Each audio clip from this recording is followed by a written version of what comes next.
1 Corinthians Part 3 Answers to the Corinthians' Questions. A. Marriage and Virginity, Chapter 7. Advice to the Married. Now, in regard to the matters about which you wrote, it is a good thing for a man not to touch a woman, but because of the cases of immorality, every man should have his own wife, and every woman her own husband. The husband should fulfill his duty towards his wife, and likewise the wife toward her husband. A wife does not have authority over her own body, but rather her husband, and similarly a husband does not have authority over his own body, but rather his wife.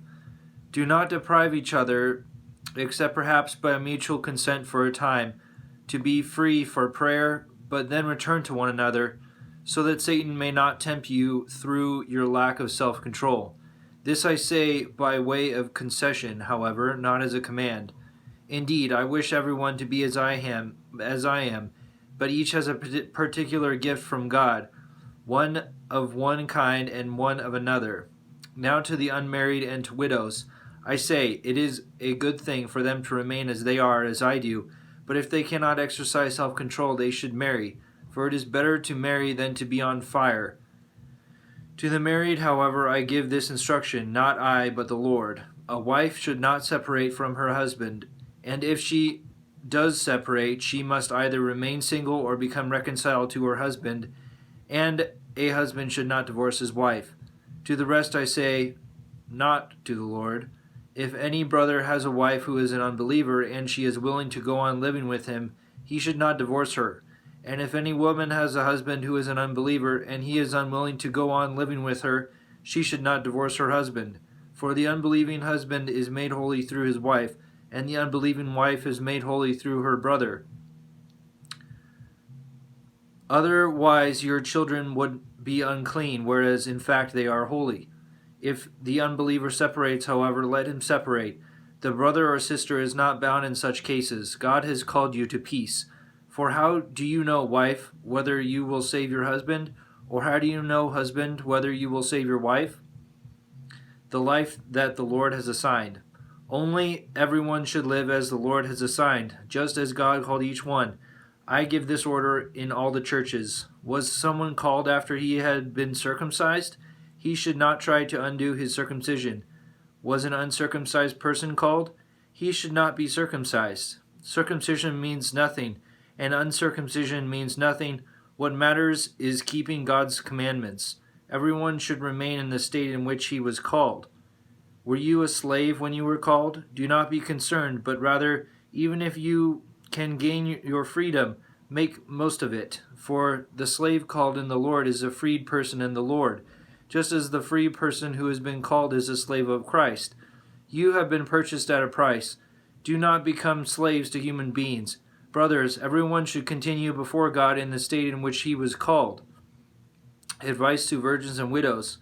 Now, in regards to virgins, I have no commandment from the Lord, but I give my opinion as one who, by the Lord's mercy, is trustworthy. So this is what I think best because of the present distress, that it is a good thing for a person to remain as he is. Are you bound to a wife? Do not seek separation. Are you free of a wife? Then do not look for a wife. If you marry, however, you do not sin, nor does an unmarried woman sin if she marries. But such people will experience affliction in their earthly life, and I would like to spare you of that.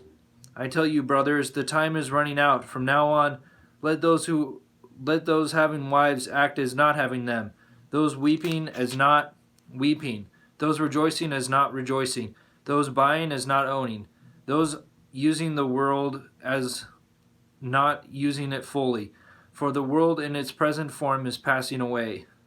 I should like you to be free of anxieties. An unmarried man is anxious about the things of the Lord, how he may please the Lord. But a married man is anxious about the things of the world, how he may please his wife, and he is divided. An unmarried woman or a virgin is anxious about the things of the Lord, so that she may be holy in both body and spirit. A married woman, on the other hand, is anxious about the things of the world, how she may please her husband. I am telling you this for your own benefit, not to impose a restraint upon you, but for the sake of propriety and adherence to the Lord without distraction.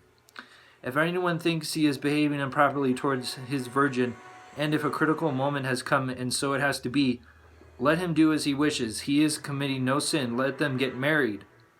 The one who stands firm in his resolve, however, who is not under compulsion but has the power over his own will, and has made up his own mind to keep his virgin, will be doing well. So then, the one who marries his virgin does well. The one who does not marry her will do better. A wife is bound to her husband as long as he lives, but if her husband dies, she is free to be married to whomever she wishes, provided that it be in the Lord. She is more blessed, though, in my opinion, if she remains as she is, and I think that I, too, have the Spirit of God.